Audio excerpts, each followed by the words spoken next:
Okay, eighth class. आज हम discuss करेंगे 22 अप्रैल की diary which includes page number 107 and 108। और जो टॉपिक आज हमने डिस्कस करना है वो है एरोसोल्स।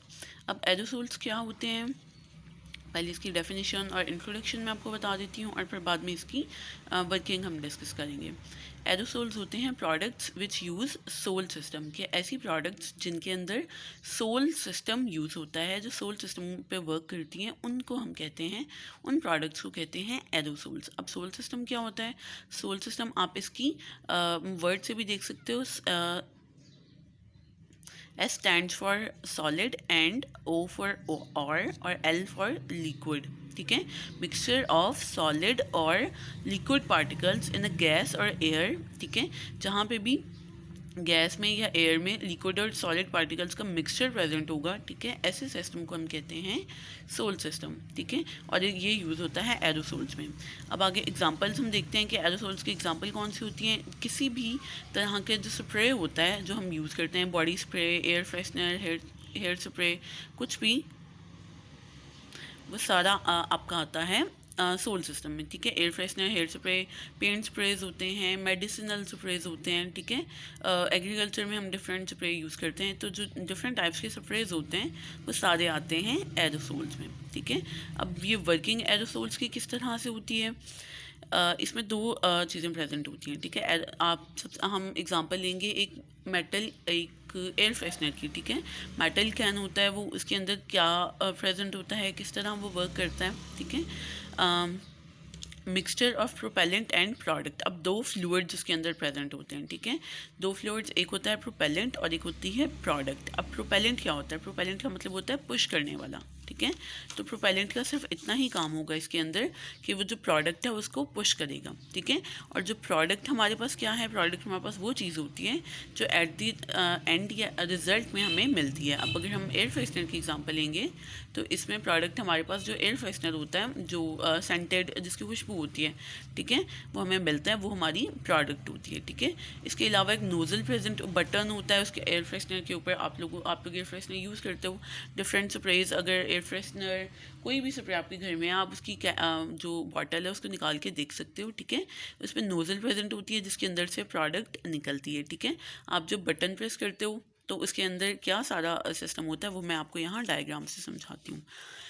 होगा ये कि ये आपका एक मेटल कैन है। ठीक है, एरोसोल सिस्टम या स्प्रे, यहाँ पे आपके बटन प्रेजेंट होता है। ठीक है, और यहाँ पे आपकी नोज़ल प्रेजेंट होती है। अब इसके अंदर एक वॉल्व प्रेजेंट होता है। ठीक है, और ये पूरी एक ट्यूब बनी हुई है इसके अंदर। ठीक है, ट्यूब मतलब ये ट्यूब इसलिए होती है कि इसने रास्ता बनाना होता है जब हम बटन प्रेस करते हैं और हमें एयर स्प्रे मिलता है। ठीक है, अब यहाँ जो दो इसके अंदर प्रेजेंट होते हैं फ्लूइड्स, एक है गैस अंडर प्रेशर और दूसरा गैस अंडर प्रेशर। अब ये मैं आपको बताती हूँ ये गैस कैसे कन्वर्ट होती है। ठीक है, प्रोपेलेंट प्रेजेंट होता है और प्रोडक्ट प्रेजेंट होती है। ठीक है, अब ये दो फ्लूइड्स हैं, यहाँ पे ये दोनों प्रेजेंट हैं, ये आपका मेटल कैन है।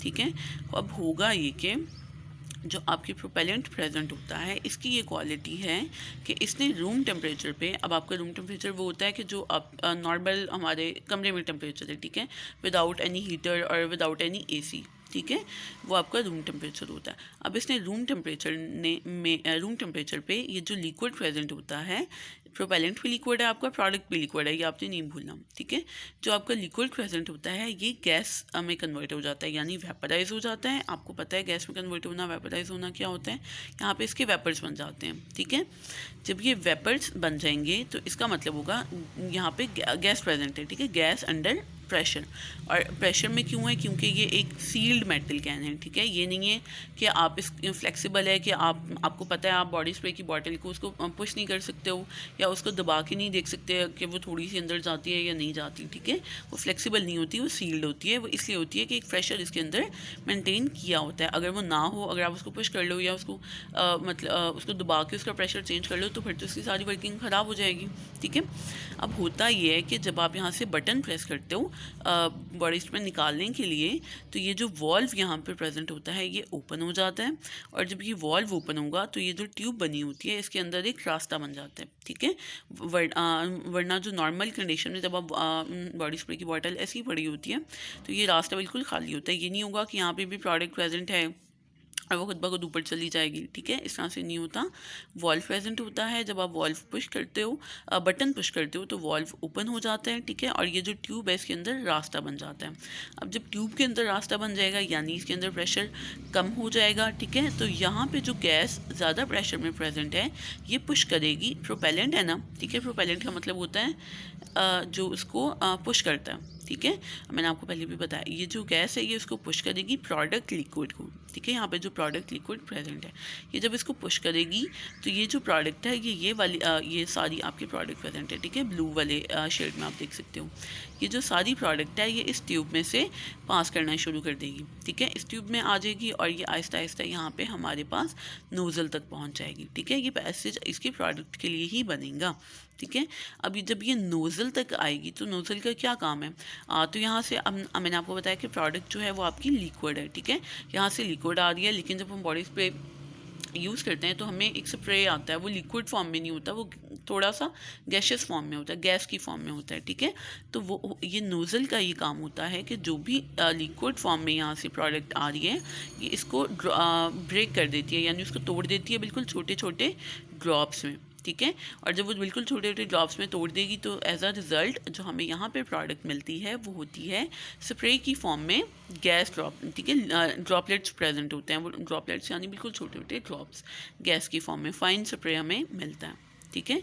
तो इस तरह से जो एरोसोल्स हैं या कोई भी हमारा स्प्रे है किसी भी टाइप का, air freshener, body spray, different spray paints होते हैं, आप लोग देखते हो मेटल सरफेस को स्प्रे करने के लिए, पेंट करने के लिए स्प्रेज यूज़ होते हैं, ठीक है। स्प्रे पेंट्स वगैरह कोई भी वो सारे इस तरह से वर्क करते हैं, ठीक है। आपको जो भी इसमें नहीं समझ में आई आप उसको अंडरलाइन कर लें, क्लास में आके मुझसे पूछ सकते हैं। इसके अलावा ये सारा वही है जो मैंने आपको समझा दिया, ठीक है। जो भी आपको मुश्किल लगेगा आप उसे इंटरनेट से चेक कर लें या डिक्शनरी से चेक कर लें, लेकिन फिर भी आपको नहीं समझ में आती तो आप मुझसे आके क्लास में पूछ सकते हैं।